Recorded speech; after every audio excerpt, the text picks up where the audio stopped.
आदाब। मैं आगा खुर्शीद खान। उत्तर प्रदेश की राजनीति में जब मुस्लिम नेताओं का जिक्र आता है तो आजम खान जैसे चर्चित चेहरों के साथ इमरान मसूद का नाम भी लिया जाता है। खासकर पश्चिमी उत्तर प्रदेश की लीडरशिप में इमरान मसूद के वजूद का कोई दरकिनार नहीं कर पाता। इस साल के लोकसभा चुनाव में इमरान मसूद के खिलाफ इस चुनावी रेस में बीजेपी के उम्मीदवार राघव लखनपाल थे। इमरान को 5,47,967 वोट हासिल हुए हैं। इस सीट से बहुजन समाज पार्टी ने माजिद अली को टिकट दिया था, जिन्हें 1,80,353 वोट मिले। बसपा ने पूरी तौर से त्रिकोणीय मुकाबला बना दिया। हालांकि जीत कांग्रेस के खाते में चली गई और इमरान मसूद को 2007 के विधानसभा चुनाव के बाद जीत हासिल हुई। इमरान मसूद ने सहारनपुर के गंगों में जिस परिवार में जन्म लिया वो इलाके का एक प्रभावशाली परिवार रहा है।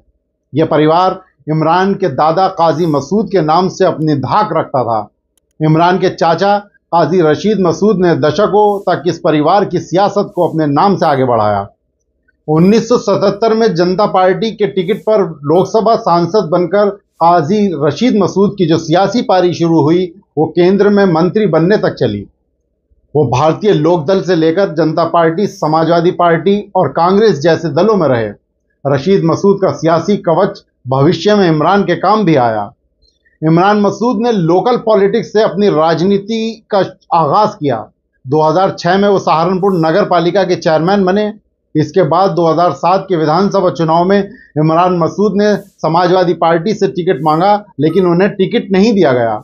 यह वो वक्त था जब इमरान के चाचा रशीद मसूद खुद सहारनपुर लोकसभा सीट के सपा के सांसद थे और उन्हें उपराष्ट्रपति का चुनाव भी लड़वाया गया था। सपा ने जगदीश राणा को टिकट दिया। इमरान मसूद ने सपा से बगावत करते हुए निर्दलीय चुनाव लड़ लिया। मसूद परिवार का राजनीतिक रसूख इमरान के काम आया। उन्होंने यह चुनाव सपा उम्मीदवार को हरा दिया और विधायक बन गए। इस तरह पहले ही चुनाव में इमरान ने अपनी ताकत का एहसास करा दिया। हालांकि इसके बाद वो सपा में वापस चले गए। एक तरफ इमरान मसूद का राजनीतिक कद बढ़ता जा रहा था तो दूसरी तरफ उनके चाचा रशीद मसूद उम्र और कैरियर के ढलान पर थे। लिहाजा वो अपने इकलौते बेटे शाहजान मसूद को मसूद परिवार की सियासी विरासत सौंपना चाहते थे। इसी मकसद से उन्होंने शाहजान को 2009 में कैराना लोकसभा सीट से सपा का टिकट दिलाया, लेकिन वो हार गए। इसी चुनाव में रशीद मसूद भी सहारनपुर सीट से हार गए। रशीद मसूद और उनके पुत्र चुनाव हार गए। हालांकि मुलायम सिंह ने रशीद मसूद को राज्यसभा भेज दिया था। साल 2014 में इमरान मसूद कांग्रेस पार्टी से चुनावी मैदान में उतरते हैं तो वहीं इमरान मसूद के चचेरे भाई शाहजान मसूद समाजवादी पार्टी से चुनावी रण में उतर जाते हैं। इस चुनाव में इमरान मसूद 4 लाख वोट पाकर 50,000 के करीब वोटों से हार जाते हैं, तो वहीं शाहजान मसूद 57,000 वोट प्राप्त करते हैं। 2014 में इमरान मसूद की हार में कहीं ना कहीं उनके चचेरे भाई के चुनावी मैदान में उतरने का कारण बताया जाता है। इसके बाद 2017 में इमरान मसूद एक बार फिर नकुल से चुनावी मैदान में कांग्रेस पार्टी से उतरते हैं। हालांकि इस बार भी इमरान मसूद को 5,000 से भी कम वोटों से हार होती है, लेकिन उनका कांग्रेस संगठन में कद बढ़ता चला जाता है।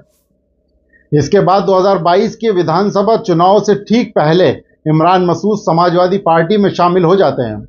हालांकि उन्हें समाजवादी पार्टी टिकट नहीं देती है।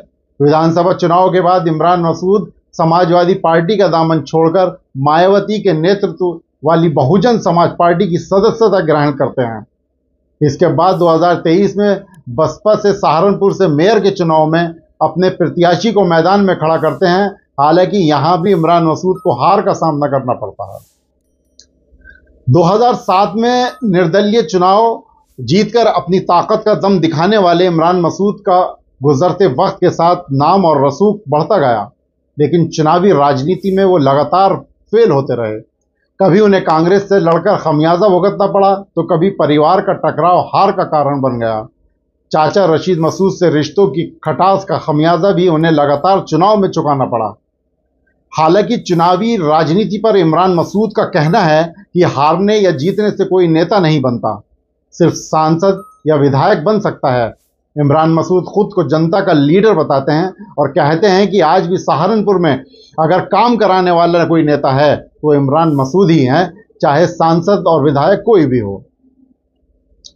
इमरान मसूद की कहानी किसी फिल्मी कहानी से कम नहीं है। लगातार चुनाव हारते रहे लेकिन जनता के बीच से कभी भी अलग नहीं हो पाए। यही कारण रहा है कि इमरान मसूद को हमेशा पश्चिम उत्तर प्रदेश की ताकतवर मुसलमान नेताओं में गिना जाता रहा है।